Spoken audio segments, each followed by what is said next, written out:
Kepopuleran dan sentimen positif Menteri Keuangan Purbaya Yudisadewa membuat partai politik menaruh perhatian lebih. Salah satu partai yang mulai menyinggung soal kemungkinan Purbaya masuk parpol adalah Partai Amanat Nasional PAN. PAN disebut tengah melirik Menteri Keuangan Purbaya Yudisadewa untuk bergabung dalam barisan politiknya. Wakil Ketua Umum DPP PAN, Edi Suparno, bilang elektabilitas Purbaya terus meningkat dan bahkan menyalip sejumlah tokoh populer lain. Soal apakah PAN bakal menarik Purbaya, Edi bilang Purbaya belum tentu mau masuk partainya. Saya melihat bahwa Pak Purbaya sekarang ini sedang menjadi media darling, bahkan sudah melampaui popularitasnya di atas KDM yang sebelumnya kokoh berada di tangga media darlingnya publik. Apakah kemudian Pak Purbaya itu menjadi salah satu calon besutan dari PAN untuk kita tarik ke PAN? Ya belum tentu Pak Purbaya juga mau, gitu kan. Menteri Keuangan Purbaya Yudisadewa merespon kabar dirinya tengah dilirik Partai Amanat Nasional untuk menjadi kadernya. Purbaya mengaku tak punya ketertarikan ke politik. Hal ini ia ungkap usai menghadiri rapat terbatas bersama Presiden Prabowo Subianto di Istana Kepresidenan Jakarta. Ini dari Sekjen PAN, Pak. Gimana tanggapannya, Pak? Tertarik nggak Pak sama tawarannya, Pak? Saya ingat dari politik, saya Tapi menanggapi elektabilitas Bapak yang tinggi bagaimana, Pak? Belakangan, Pak? Saya ingat dari politik, Mas. Ya. Ada fase bencana, Pak. Direktur Eksekutif Parameter Politik Indonesia, Adi Prayitno, bilang sosok-sosok yang populer seperti Menteri Keuangan Purbaya selalu menjadi magnet partai politik. Adi menilai keinginan PAN untuk menarik Menkyu Purbaya bergabung ke dalam partainya merupakan keputusan rasional. Di negara kita memang harus diakui orang-orang populer, orang-orang yang dinilai punya integritas, itu selalu menjadi rebutan dan selalu menjadi darling. Yang kedua, ini tentu sebagai upaya dari PAN ya, yang secara serius menatap pertarungan politik di 2029. Jadi kerja-kerja politiknya, cari figur-figur kunci itu dimulai saat ini. Kan ada kecenderungan partai itu kan bekerja politik main di tikungan akhir. Jadi 6 bulan atau setahun sebelum pemilihan baru kemudian mencari kader-kader dan sosok-sosok yang dinilai potensial. Gaya komunikasi Menteri Keuangan yang dinilai natural dan terbuka mampu membangun kembali kepercayaan publik terhadap pemerintah. Purbaya juga dinilai sebagai teknokrat murni yang selama ini mengurusi kebijakan fiskal dan perbendaharaan negara. Tim Liputan, Kompas TV. Partai Amanat Nasional atau PAN disebut tengah melirik Menteri Keuangan Purbaya Yudisadewa yang punya cara komunikasi koboi untuk bergabung dalam barisan politiknya. Lantas apa yang membuat PAN melirik Menkyu Purbaya dan apakah ini langkah strategis PAN untuk menghadapi pertarungan politik di 2029? Akan kita bahas bersama pakar komunikasi politik Universitas Padjadjaran, Kunto Adi Wibowo. Selamat pagi Mas Kunto. Selamat pagi Mas, apa kabar? Terima kasih Mas sudah bergabung di Dialog Sapa Indonesia Pagi. Sebenarnya kami juga sudah menghubungi perwakilan dari Partai Amanat Nasional tapi masih terus menunggu konfirmasinya. Sebelum itu kita berdua dulu Mas Kunto terkait dengan gaya politik Menkyu Purbaya ini. Mas Kunto, bagaimana Anda melihat top of mind? Kalau dari survei yang baru dirilis itu berada langsung di bawah Presiden Prabowo Subianto, Menkyu Purbaya ini. Bagaimana Anda bisa menjelaskan top of mind Menkyu Purbaya dalam waktu 1 bulan, hampir 2 bulan lah, bisa langsung melonjak tinggi seperti ini? Ya, Pak Purbaya memulai karirnya sebagai Menteri Keuangan ini dengan banyak kontroversi gitu Mas. Sehingga orang jadi penasaran siapa sih ini Purbaya ini.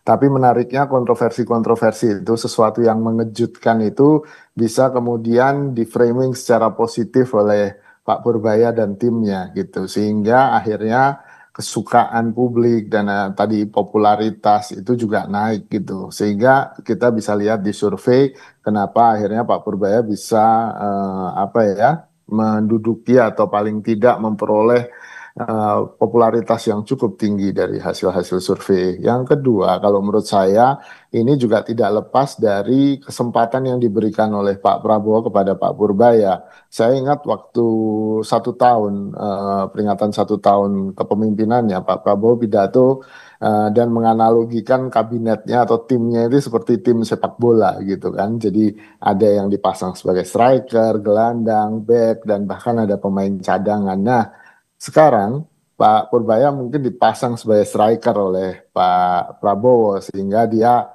bisa mengacak-ngacak di mana-mana gitu Mas. Dan kemudian gerakan tanpa bolanya juga lumayan cantik lah gitu. Sehingga saya melihat dengan kesempatan yang diberikan oleh Pak Prabowo ini sangat dimanfaatkan oleh Pak Purbaya untuk mendapatkan dukungan yang lebih. Dan kemudian memang kita punya masalah dengan trust atau kepercayaan dengan pemerintah setelah demonstrasi besar akhir Agustus awal September kemarin. Pak Purbaya dipasang salah satunya mungkin tugasnya mengembalikan kepercayaan publik terutama di sektor fiskal dan keuangan, dan ini secara baik dilakukan oleh Pak Purbaya. Paling tidak kita bisa baca indeks saham, indeks investasi kita juga katanya semakin membaik kan gitu. Jadi menurut saya ini tiga hal yang akhirnya berkontribusi penting terhadap lonjakan popularitasnya Pak Purbaya gitu Mas. Oke, berarti Anda mau bilang bahwa gaya koboi Pak Purbaya ini positif sebenarnya di mata masyarakat, walaupun sebenarnya ada kritik juga terhadap gayanya ini. Ya nggak mungkin menyenangkan semua orang kan Mas. Itu yang pertama. Yang kedua, Pak Purbaya mengkritiknya bukan ke rakyat, tapi ke elit-elit yang lain. Dan ini sangat disukai rakyat. Ini kan bentuk populisme ya Mas ya. Bentuk populisme politik ya salah satunya dengan berada di barisan rakyat kemudian mengkritik elit-elit yang lain, dan itu dilakukan secara brilian oleh Pak Purbaya kalau menurut saya. Sebelumnya kan tadi dari PAN Pak Edi Suparno bilang kan membandingkan dengan KDM kan, bahkan KDM pun kan juga begitu di awal-awal.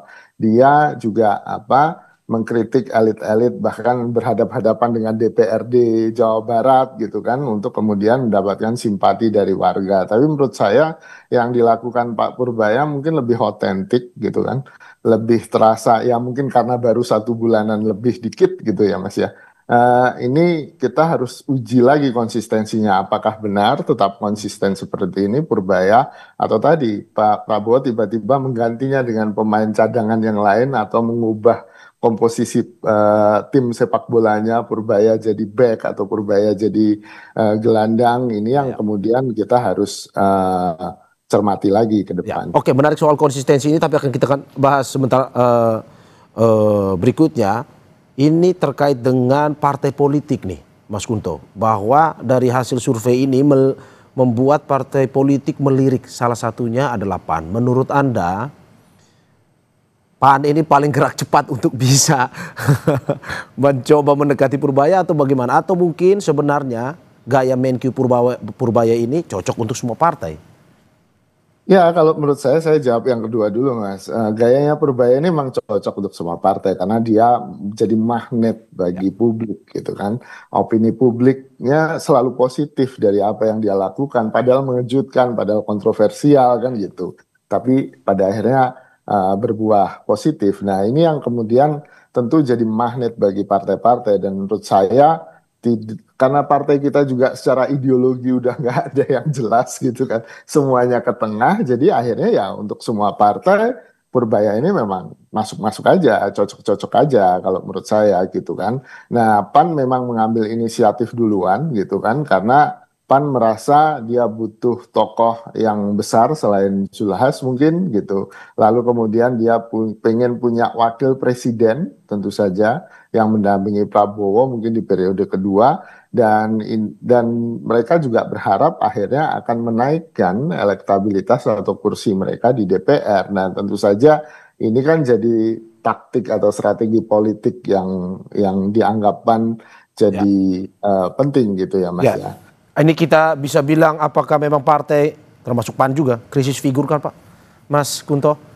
Ya, kalau krisis figur ya kita bisa lihat sendiri pada akhirnya kan, dengan apa yang terjadi di akhir Agustus kemarin kan, orang semakin muak dengan politisi kan, bahkan beberapa politisi dari PAN juga sempat dikritik oleh masyarakat gitu kan, jadi sasaran penjarahan rumahnya karena dianggap tidak berempati, dianggap tidak bisa sensitif dengan kondisi masyarakat. Nah, ini yang penting. PAN sedang berusaha apa ya membuat citranya jadi lebih baik dan Purbaya mungkin bisa menolong itu Mas gitu. Oke. Tapi satu hal kalau menurut saya yang harus hati-hati juga ketika Pak Purbaya kemudian dipinang oleh partai politik dan dia mau, sangat mungkin semua citra yang sudah dibangun oleh Pak Purbaya dalam 1 bulan ini akan turun karena orang akhirnya ternyata hanya untuk kepentingan politik. Nah, ini pun juga akan merugikan partai politik menang ya kan Oke. gitu. Mas Kunto, itu pertanyaan saya, bahwa apakah memang sebenarnya gaya Purbaya yang koboi ini cocok sebenarnya untuk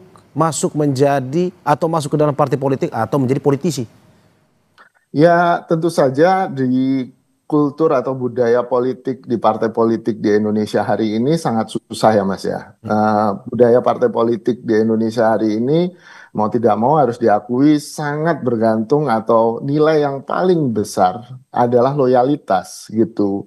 Sehingga kalau Purbaya kemudian menembaki seniornya di partai atau kemudian di publik berbicara tentang belak-belakan buka-bukaan apa yang di belakang partai, tentu itu akan menjadi kepanasan bagi orang partai kan. Nah, ini kan yang bisa membuat hubungan dia dengan partai yang menaunginya akan jadi bermasalah ke depannya gitu. Oke. Terkait dengan tadi kita sudah bisa kita bicara soal survei dari top of mind ini. Apakah menurut Anda dari pemerintah Presiden Prabowo ini melihat ini sebagai sebuah keuntungankah, dalam arti seperti Anda bilang linear mungkin dengan tingkat kepercayaan masyarakat yang bisa meninggi melihat survei Purbaya ini? Iya Mas, saya melihat itu salah satu indikatornya karena tidak hanya jadi istilahnya meminjam kredibilitas. Jadi kredibilitasnya Purbaya dipinjamkan ke pemerintahannya Prabowo kan gitu. Ini yang kemudian bisa mengangkat atau mengerek kepercayaan publik terhadap pemerintah Prabowo, tapi harus dicermati bahwa ini mungkin terbatas pada isu-isu ekonomi dan fiskal gitu. Kalaupun dia merembet ke isu lain, mungkin rembesannya nggak terlalu banyak lah Mas gitu.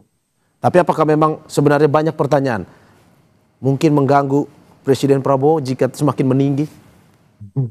Kalau menurut saya ya sangat mungkin. Dalam politik kan semuanya mungkin ya Mas ya. Tapi menurut saya ini kan seperti halnya drama di Pak Jokowi periode kedua kan, ketika ada banyak calon wakil presiden, bahkan Pak Mahfud yang sudah pakai baju putih terpaksa batal. Nah, ini drama-drama ini yang mungkin juga kita akan jumpai di periode keduanya Pak Prabowo kalau Pak Prabowo maju tentu saja gitu. Dan ini kan semuanya pasti saling mengantisipasi, saling menutup gitu kan, supaya peluang-peluang lawan politik atau kompetitor politik untuk kemudian mendapatkan kursi wakil presiden itu bisa dicegah sedini mungkin, karena itu kan jadi ukuran-ukuran penting ya, karena setelah 2 periode Pak Prabowo tidak bisa maju lagi, nah wakil presidennya sangat mungkin punya kans politik untuk maju sebagai calon presiden di 2034 ya kalau nggak salah. Oke Mas, ini kita berandai-andai. Jika top of mind ini bertahan hingga 2027 atau 2028 lah, dengan PAN yang paling saat ini yang paling melirik untuk bisa bergabung, mengajak bergabung Purbaya. Menurut Anda proyeksinya akan kemana? Apakah mungkin PAN akan berani untuk melawan presiden atau kemana Purbaya ini proyeksinya? Iya. Kalau menurut saya, kalaupun ke partai manapun, kecuali ke PDI Perjuangan ya Mas ya, posisinya Pak Purbaya pasti akan sebagai calon wakil presiden, bukan Oke, wakil presiden ya, bukan head to head dengan Presiden Prabowo ya nanti ya, 2029. Tidak mungkin Mas gitu. Bukan tidak mungkin ya, kecil kemungkinannya. Mohon maaf. Sangat kecil kemungkinannya, kecuali ya Pak Prabowo kemudian tiba-tiba kurang sehat atau ada apa gitu kan, kondisi politik yang sangat besar. Tapi kecil kemungkinannya Purbaya menjadi calon presiden gitu, dipinang oleh partai manapun ya Mas ya. Dan ini menurut saya kan tadi problemnya adalah problem apakah tahan-tahanan kan, apakah Purbaya menahan diri untuk kemudian bekerja dengan alasannya bekerja, tentu saya fokus dalam pekerjaan, fokus dalam teknokratismenya, lalu kemudian dia akan mempertinggi value-nya sampai di ujung dia bisa punya bargaining position yang paling enak dengan partai politik. Atau sebaliknya partai politik ingin mengeram dia sekarang gitu kan, mumpung masih muda nih, harganya belum mahal gitu kan, cepet-cepetan dapat Purbaya, kalaupun nanti ternyata buahnya nggak bagus kan juga nggak rugi juga gitu. Ya, ya. Itu yang menurut saya strategi PAN yang dilakukan saat ini. Oke, berarti ini ke depan ya 2029 tetap bersama Presiden Prabowo, tetapi yang diincar kursi wakil presiden. Kalau menurut analisis Anda seperti itu ya? Betul, betul Mas. Oke, Mas Gunto, ini menarik juga bahwa kalau kita melihat soal top of mind ini dari Purbaya sendiri, seberapa besar menurut Anda? Karena kemarin Purbaya sendiri, Menkyu ini sudah mengatakan bahwa saya sudah tidak boleh lagi lah ceplos-ceplos katanya. Apakah mungkin karena survei ini pada akhirnya ya ditahan juga Purbaya, jangan terlalu ini juga ceplos-ceplos atau mungkin menyerang yang lain. Kalau menurut Anda seperti apa? Ada hubungan nggak sebenarnya? Ya, kalaupun ada kontribusi sebenarnya nggak signifikan sih Mas, Ya, gitu. ya. Kontribusinya tidak besar hasil survei ini terhadap pernyataannya Pak Purbaya bahwa dia diperintah untuk tidak ceplas-ceplos gitu kan. Ya, ya. Banyak masalah lain yang diungkap oleh Purbaya ke publik gitu kan. Salah satunya soal kereta cepat yang kemudian bergulir ke KPK gitu kan. Yang mungkin itu juga diminta ditahan oleh Pak Prabowo ataupun orang-orang di sekitar Pak Prabowo yang dekat dengan Pak Prabowo. Kalau menurut saya itu malah lebih mungkin daripada spekulasi hasil survei ini gitu. Oke. Terima kasih Pak Komunikasi Politik Universitas Padjadjaran, Kuto Adi Wibowo, atas apa yang disampaikan. Ya, semoga tokoh-tokoh terbaik Indonesia pada akhirnya ujung-ujungnya untuk bisa bersama-sama membangun negara kita. Ya, Mas Gunto, kita harapkan itu. Terima kasih sekali lagi Mas Gunto, sehat-sehat selalu. Sehat-sehat Mas. Saudara, jangan kemana-mana, Sapa Indonesia Pagi akan segera kembali dengan informasi